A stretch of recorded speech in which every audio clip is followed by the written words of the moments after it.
এই মুহূর্তে রাজ্যের সবথেকে চর্চিত বিষয় সন্দেশখালী। কোন পথে যাচ্ছে সন্দেশখালী? বেশ কয়েকজন বলছেন যে নন্দীগ্রামে ছায়া দেখা যাচ্ছে, আবার কেউ কেউ বলছেন ভাঙড়ের ছায়া দেখা যাচ্ছে। অর্থাৎ সন্দেশখালী একটা ভিন্ন পথে যাচ্ছে, যেখানে শাসক দল ক্রমশ গভীর খাদের দিকে এগিয়ে যাচ্ছে। এবং এটা সবথেকে মূল যে কারণ, বড় কারণ আমার যেটা মনে হয়েছে, সেটা হচ্ছে যে সংগঠিত অপরাধ শাসক দলের স্থানীয় নেতৃত্ব যারা করে গেছেন, শাহজাহান, উত্তম সর্দার, শিবু হাজরা এবং শাহজাহানের ভাই আরও তাদের বাহিনী যারা, তাদেরকে আড়াল করতে গিয়ে রাজ্য সরকার রাজনৈতিক যে চাপান উত্তর সিপিএম, কংগ্রেস, তৃণমূল বা বিজেপি এদের উপর চাপাতে গিয়েই তারা আরও বেশি করে এই বিতর্কের সৃষ্টি করছেন এবং যে মূল যে কারণ, সেই কারণ থেকে সরে গিয়ে ক্রমশ সন্দেশখালী একটা সাজানো ঘটনা এই তত্ত্বে তারা প্রচার করতে শুরু করেছে এবং এখান থেকেই বিপত্তি দেখা দিয়েছে বলে আমার ব্যক্তিগত ধারণা। এটা প্রথম থেকে যদি তারা সরাসরি একেবারে অপরাধীদের চিহ্নিত করে তাদের বিরুদ্ধে ব্যবস্থা নিত এবং যদি প্রশাসনিক এর পদক্ষেপ নিত, তাহলে হয়তো আজকে এই পরিস্থিতি তৈরি হতো না। আমরা যদি খুব ভালো করে লক্ষ্য করি, যদিও সন্দেশখালীর এই ঘটনা আমার কাছে নতুন কিছু না, কারণ আমি আগে যে চ্যানেলে কাজ করতাম সেই চ্যানেলে কাজের সুবাদে অন্ততপক্ষে 50 বার আমি সন্দেশখালীতে গিয়েছি, বহুবার। কোনো ঠিক নেই, ওখানকার সাধারণ মানুষের জীবনযাত্রা, তাদের সঙ্গে কথা বলা, ওখানে রাত কাটানো, কিভাবে তারা জীবিকা নির্বাহ করে, এই সবটাই কিন্তু আমি প্র্যাকটিক্যালি এখানটা বছরের পর বছর ধরে দেখেছি। এবং এই নিয়ে আমরা আগেও অনেকবার খবর করেছিলাম যে কী ধরনের ওখানটায় অপরাধ হচ্ছে এবং মানুষ কিভাবে ক্রমশ ফুঁসছে, কিন্তু ওখানে মুখ খোলার কোনো সাহস ছিল না কারো। তার কারণ শাহজাহানের যে সাম্রাজ্য বাহিনী ওখানে তৈরি করেছিল শাসক দলের সাপোর্ট পেয়ে, সেখানটা সাধারণ মানুষের কোনো ট্যাফও করার কোনো ক্ষমতা ছিল না। ওখানে শেখ শাহজাহান, ওখানকার সত্যিই শাহজাহান, তার সাম্রাজ্যটা আমরা নিজের চোখে দেখেছি। ওখানে এসপি, আইজি, ডিএম ওখানে গেলে শাহজাহানের কাছে যেভাবে তারা স্যারেন্ডার হতো, অর্থাৎ আত্মসমর্পণ করতো, তাতে দেখে একটা জিনিস একদম পরিষ্কার বোঝা যেত যে ওখানে শেখ শাহজাহানই ওখানকার মুখ্যমন্ত্রী। ফলে সাধারণ মানুষ, গরিব মানুষ, তারা কোনো রকমে ওই নদীতে মিন বাগদা ধরে জীবিকা নির্বাহ করে। তারা ওখানে ছোটোখাটো যে জমি আছে সেগুলিতে চাষ করে, যদিও নোনা জল সেখানে চাষ হয় না। ফলে খুব লড়াই করে তারা সুন্দরবনের এই ঝড় জলের সাথে লড়াই করে তাদের বেঁচে থাকতে হয়। সেই মানুষগুলিকে এই শাহজাহানের উপরে নির্ভরশীল হতে হয়েছিল শাসক দলের মদতে। ফলে শাহজাহানের বিরুদ্ধে যে অভিযোগ, সেই অভিযোগ থাকলেও তারা করতে সাহস পায়নি। আজকে যে সরকার বলছে যে এতদিন ধরে কেন মুখ খোলেনি, এতদিন ধরে কেন মিডিয়া সেখানটায় এই যে কাণ্ড হয়েছে সেগুলি তুলে ধরেনি, এর একটাই যেটা কারণ, সেখানটায় কোনো শাসন বলে কোনো কিছু ছিল না। ওখানে শাহজাহানের শাসন চলতো। যে কোনো কিছু বলতে যেত হয় তাকে মেরে দেওয়া হতো বা তাকে এমন মারা হতো যে সে সুযোগে দাঁড়াতে পারতো না। বহু অত্যাচারের কাহিনী আছে, যারা প্রতিবাদ করেছে তাদের ওখান থেকে পালিয়ে যেতে হয়েছে, আজও তারা সন্দেশখালীতে ঢুকতে পারেনি। এরকম অনেক ঘটনা রয়েছে। কত মানুষ যে ওখানটায় গায়েব হয়ে গেছে, তার কোনো হদিশ নেই, তার কোনো ইয়ত্তা নেই। ফলে এই যে দীর্ঘদিন ধরে একটা সংগঠন অপরাধ যেটা সংগঠিত হয়েছে, সেই অপরাধকে ঢাকতে গিয়েই আজকে শাসক দল আরও বেশি গাড্ডায় পড়ছে বলে অন্ততপক্ষে আমার মনে হয়েছে। আমরা যদি ইদানিং এই সন্দেশখালী এই ঘটনার পরে যে সমস্ত মন্ত্রীরা সেখানে যাচ্ছেন, সেই মন্ত্রীদের কথা এবং সন্দেশখালী নিয়ে জেলা পরিষদের সভাপতি নারায়ণ গোস্বামীর যে কথা, দুটোকে আমরা যদি পাশাপাশি রাখি তাহলে একদম দেখব একেবারে একদম পরিষ্কার, একেবারে দুই পক্ষের মধ্যে একটা কোথাও একটা বিরাট টানাপোড়েন ফারাক রয়ে গেছে। নারায়ণ গোস্বামী সেদিনকে নিজে সন্দেশখালী থেকে বেশ কিছু মানুষকে নিজের খরচে তুলে নিয়ে এসে তাদেরকে পাট্টা রেজিস্ট্রি করে সেই জমির মালিকানা হাতে তুলে দিয়েছে। আর সেই জমির মালিকানার দাবিতেই কিন্তু সন্দেশখালীতে আজকে মানুষ পুষছে। অথচ কী অদ্ভুত ব্যাপার দেখুন, ওখানটায় ল্যান্ড রিফর্ম অর্থাৎ ভূমি সংস্কার দপ্তরে কোনো মন্ত্রী ওখানে যায়নি, ওখানে কোনো ভূমি সংস্কারের প্রশাসন সেখানে যায়নি। সেখানে গেছেন কে? দমকল মন্ত্রী আর সেচ মন্ত্রী গেছেন। সেচ মন্ত্রী তাও ওখানটায় ভূমিকা থাকতে পারে, ওখানটায় নদী সেগুলিকে বাঁধ দিয়ে সেখানটায় চাষাবাদ করেছে, সেখান থেকে বাঁধ কেটে দিয়ে সেখানে নোনা জল ঢুকিয়ে দিয়ে সেখানে মাছ চাষ করেছে, তার একটা যাবারটাও একটা যৌক্তিকতা থাকে। কিন্তু দমকল মন্ত্রী ওখানে গিয়ে কী করবেন?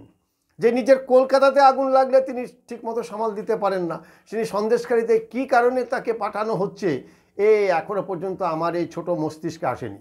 যাবার কথা ছিল তো ভূমি সংস্কার মন্ত্রীর, তিনি দেখতেন যে কি সমস্যা রয়েছে, জমিনে কি সমস্যা রয়েছে, কেন জমি তার কাছ থেকে কোন আইন বলবতে, কোন আইনের জোরে তাদের থেকে জমি কেড়ে নিচ্ছে, কেন তাদেরকে এখনও পর্যন্ত সে পাট্টাগুলিকে রেজিস্ট্রি করতে দেওয়া হয়নি, সেগুলো নিয়ে ভূমি সংস্কার মন্ত্রীর কথা বলার কথা।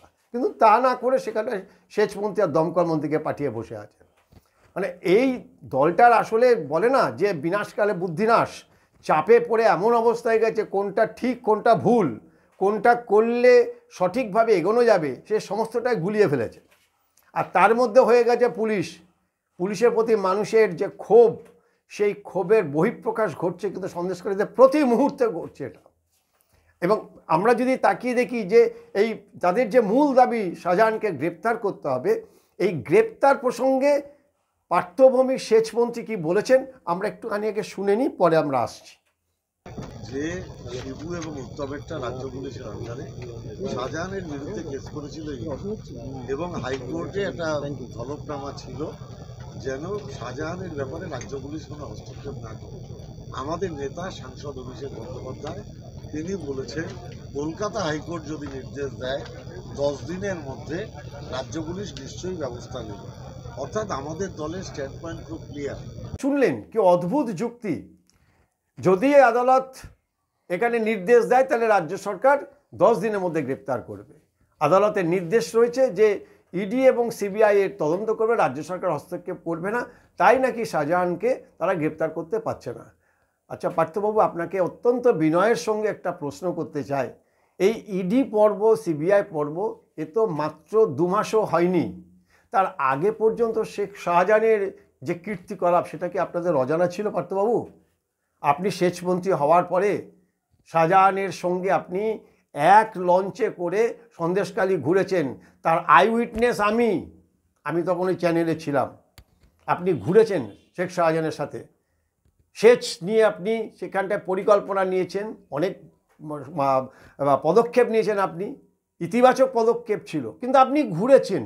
আপনি তখন জানতেন না যে শেখ শাহজাহান কি করে, আপনাকে বলা হয়নি আপনার সাথে লঞ্চে কারা ছিল, সে পুরনো ফুটেজ হয়তো খুঁজলে এখনও পাওয়া যাবে।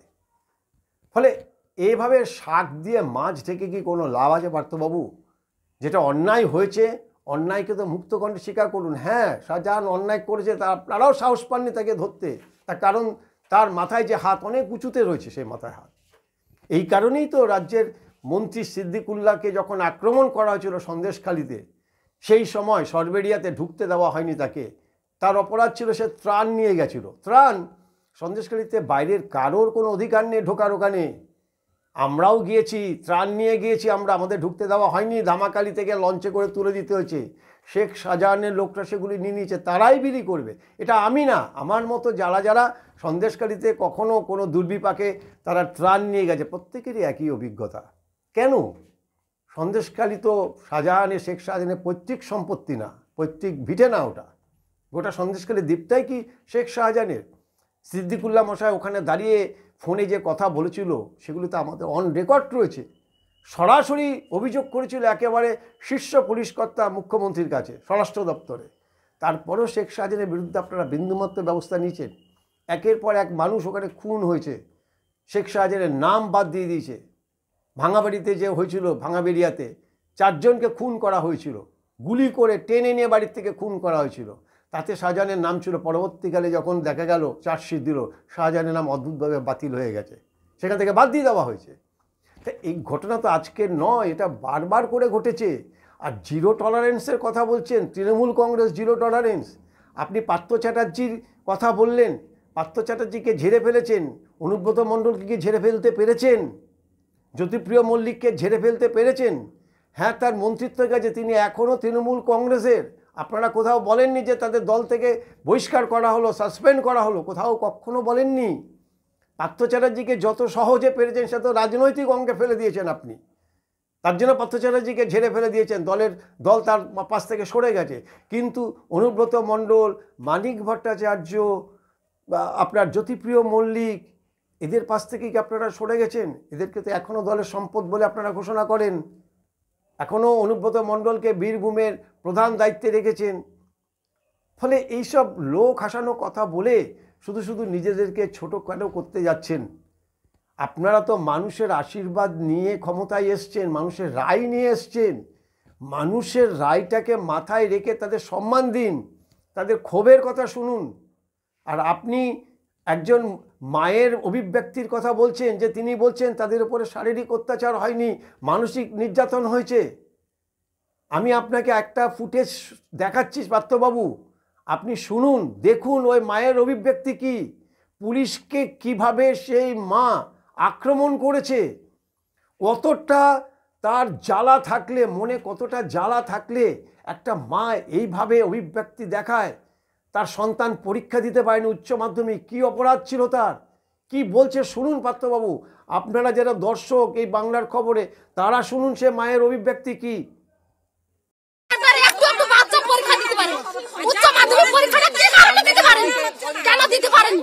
সন্দেশখালী পুলিশের জন্য তো আগের বার যখন মারপিটটা হয়েছিল, এরকম সন্দেশখালী পুলিশ থাকলে আমাদের মাঠে ঘাটে লুকাতে হতো কি?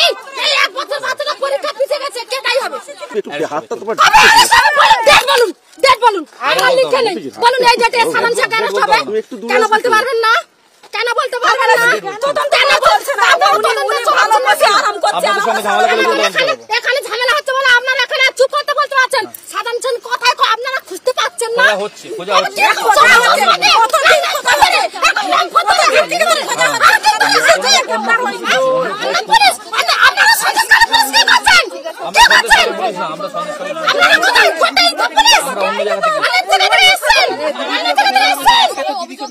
সাধারণ শেখা ধরতে পারে না, মহিলাদের এখন চুপ করুন, বসে থাকুন, তবে মমতার পুলিশ চুপ করবে। মমতা 1000 টাকা 500 টাকা দিয়ে আর মহিলাদের বলছে চুপ করুন, চুপ করুন। চুরি করে আপনারা বসে থাকুন, আর আমাদের পুলিশের দায়িত্বটা দিন, পুলিশের দায়িত্বটা দিন। এতদিন সাধারণ শেখা খুঁজে বের করতাম, সাধারণ শেখা খুঁজে বের করতাম। চাই না আমরা মমতার সহযোগিতা, চাই না আমরা মমতার সহযোগিতা, চাই না আমরা। যে এরকম আগে মমতা টাকা দিত না, আমরা বাঁচতাম না। আমার স্বামীরা ইনকাম করেনি, আমার স্বামীরা ইনকাম করেনি, এখন কিসের জন্য মমতা দিয়ে আর আমাদের মানি যদি নিয়ে মাঠে ঘাটে খেলছে, আর আমার স্বামীদের কল থেকে নিয়ে গিয়ে কেস দিচ্ছে, 4টা ওরা কেস কে জামিন দেবে? পরেও আপনি বলবেন পার্থবাবু যে সন্দেশখালী পুরোটা সাজানো ঘটনা, এই মায়ের জ্বালা, তার অভিব্যক্তির পরেও আপনারা বলবেন যে সন্দেশখালীতে যারা আসছে তারা বহিরাগত, এখানে তৃণমূলের বিরুদ্ধে এখানে কংগ্রেস, সিপিএম, বিজেপি তারা চক্রান্ত করছে, এরপরেও আপনারা বলবেন? কতটা ক্ষোভ মানুষের মধ্যে ধিকি ধিকি করে জ্বলছিল, আজ সুযোগ পেয়ে সেই ক্ষোভের আগুনে পুড়ছেন আপনারা। আর তাও আপনারা এটাকে ঢাকার চেষ্টা করছেন। শাহজাহানকে ধরার জন্য আপনারা আদালতের বাহানা দিচ্ছেন, জিরো টলারেন্সের কথা শোনাচ্ছেন। মানুষ সব বুঝছে, মানুষ সব বুঝছে পার্থবাবু, মানুষ সব বুঝছে। 1900 সে একেবারে 98 সাল থেকে 2011 পর্যন্ত যে তৃণমূল কংগ্রেসকে মানুষ দেখেছিল, আর 2011 পর থেকে 2024 তৃণমূল কংগ্রেস পুরোটা আমূল পাল্টে গেছে। বহু আশা নিয়ে মানুষ সিপিএমের মতো একটি দলকে তারা পরিবর্তন করে তৃণমূল কংগ্রেসের হাতে তুলে দিয়েছিল রাজ্যের শাসনভার, এবং 3 বার, একবার নয়, 3 বার আপনাদের হাতে ক্ষমতা তুলে দিয়েছিল মানুষ ভালো কিছু পাবার আশায়। মুখ্যমন্ত্রী অনেক সমাজ কল্যাণমূলক কাজ করেছেন, কিন্তু শাহজাহানের মতো লোকও তো আপনাদের দলে রয়েছে, তাদেরকে ছেঁটে ফেলতে আপনাদের বাধা কোথায়? মানুষ তো আপনাদের সঙ্গেই রয়েছে। মুখ্যমন্ত্রী যে সামাজিক প্রকল্পে যেভাবে গ্রামের মানুষকে ঢেলে দিয়েছেন, তারপরও কি শাহজাহানের মতো লোকদের আপনাদের খুব প্রয়োজন আছে? কেন তাদের বিরুদ্ধে আগে আপনারা ব্যবস্থা নিতে পারেননি? আপনারা কেন পুলিশ কোনো অভিযোগ নেয়নি? আজকে পুলিশ সেখানটায় টেবিল বসিয়ে সেখানে অভিযোগ নিচ্ছেন, তাও নতুন ডিআইজি আসার পরে। তা এই অভিযোগ, পুলিশের এই ভূমিকা কোথায় ছিল এতদিন? কেন সেই অভিযোগ নেওয়া হয়নি? কেন পুলিশ বলতো যে অভিযোগ আমাদের কাছে না, শাহজাহান শিবু হাজরার কাছে গিয়ে জানান, তাদের সাথে কথা বলে নিন। তারা যদি আপনাদের ক্ষমা করে দেয় আমাদের কোনো আপত্তি নেই। একটা প্যারালাল গভর্নমেন্ট ওখানে চলেছে, আপনারা স্বীকার করুন সেটা। আর যদি স্বীকার না করেন তাহলে কিন্তু সেই বুমেরাং হবে। সন্দেশখালীবাসী কি সিদ্ধান্ত নেবে আগামী লোকসভা নির্বাচনে সেটা তো ফলাফলে প্রকাশিত হবে, কিন্তু সাধারণ মানুষের কথা ভেবে যদি আপনারা এখনো পর্যন্ত এই অপরাধী যারা তাদেরকে আড়াল করার চেষ্টা করেন, তাহলে এর চাইতে দুর্ভাগ্যজনক ঘটনা আর কিছু হতে পারে না।